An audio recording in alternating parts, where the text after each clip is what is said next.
पसंतीच्या कापसाच्या बियाणांसाठी सध्या अकोल्यात शेतकऱ्यांचा जोरदार संघर्ष सुरू आहे। रात्रीपासून कृषी सेवा केंद्रासमोर रांगा लावून उभे असलेल्या शेतकऱ्यांना बियाणं मिळत नसल्यानं संतप्त शेतकऱ्यांनी रस्ता रोको आंदोलन केलं। खरीप हंगामाला नुकतीच सुरुवात झाली असून याकरता शेतकऱ्यांची बियाणे खरेदी करण्याकरता लगबग सुरू झाली आहे। अकोला शहरासह जिल्ह्यातील काही कृषी केंद्रांवर शेतकऱ्यांच्या पसंतीचे कपाशीचे बियाणे मिळत नसल्यानं शेतकऱ्यांमध्ये तीव्र नाराजी व्यक्त केली जात आहे। अकोला शहरातील टिळक रोडवरील एका कृषी केंद्रावर शेतकरी आक्रमक भूमिकेत दिसून आले। हे कृषी केंद्र उघडलं नसल्यानं शेतकऱ्यांनी थेट मुख्य रस्त्यावर येत आंदोलनाची भूमिका घेतली आणि जोरदार निदर्शनं केली। तर कपाशीच्या बियाणांची विक्री ब्लॅकमध्ये होत असल्याचा आरोप शेतकऱ्यांनी केला आहे। या घटनेची माहिती मिळताच शहरातील पोलिसांचा ताफा घटनास्थळी दाखल झाला आणि त्यांनी शेतकऱ्यांची समजूत काढण्याचा प्रयत्न केला।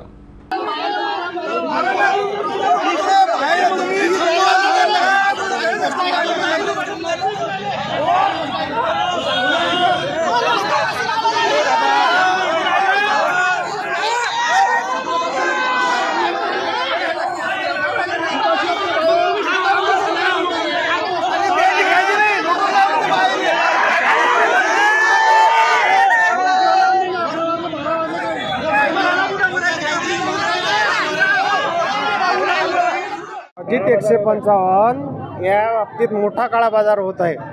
ब्लॅकनं 1500 रुपयानं थैल्या मिळत आहेत।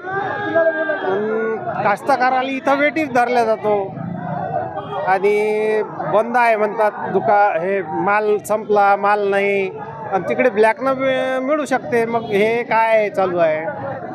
एवढीच आमची मागणी आहे की कास्तकारांना जास्तीत जास्त माल उपलब्ध करून द्यावा।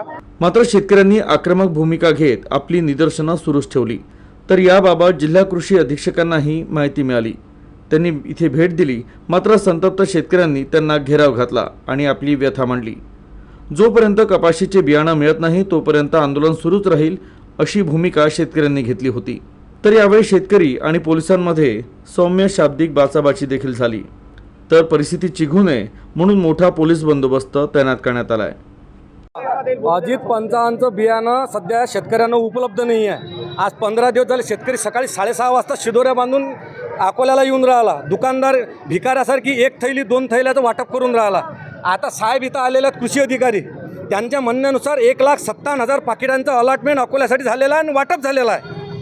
एकाही शेतकरी, इतके शेतकरी आहेत, एकाही शेतकऱ्याला अजूनही एकही पाकिट मिळालं नाही। 1 किंवा 2 पाकिटं रांगीत लागून भेटलेले आहेत। आता साहेबांचं म्हणणं की 1,57,000 पाकिट वाटप झालेलं आहे। आता वाटप कोणाला झालं हे साहेबांनी विचारावं। पसंतीच्या बियाणांची मागणी अधिक करण्यात आली होती, मात्र कंपनीकडून उत्पादन निष्फळ झाल्यानं ही परिस्थिती उद्भवली असल्याचं कृषी विभागानं म्हटलंय। आपल्याकडे एकूण 6 लाख पाकिटाची आपण मागणी केली होती। त्यापैकी जास्त डिमांड जी आहे अजित नावाची कंपनी, तिचं मागच्या वर्षी 2,60,000चं पॅकेटचं त्यांचं नियोजन होतं, पण तरी पण शॉर्ट आला होता।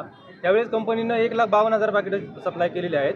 थोडंसं त्यांचं जे जर्मिनेशनचं वगैरे प्रॉब्लेम आल्यामुळं त्यांनी शॉर्ट सप्लाय केलेला आहे, त्याच्यामुळे याची डिमांड वाढलेली आहे। काळा बाजार होत आहे बियाण्याचा असं शेतकऱ्यांना।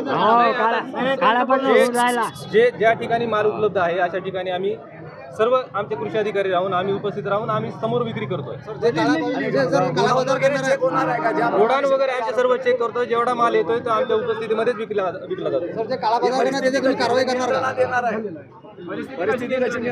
हे बघा, जेवढा आपल्याला माल पाहिजे होता, पर्टिक्युलरली अजित कंपनीचा आपल्याला माल उपलब्ध झाले नाही। इतर कंपन्यांचा मुबलक प्रमाणामध्ये माल उपलब्ध आहे। एकूण 4 लाख पाकिट आपल्याकडे उपलब्ध आहे।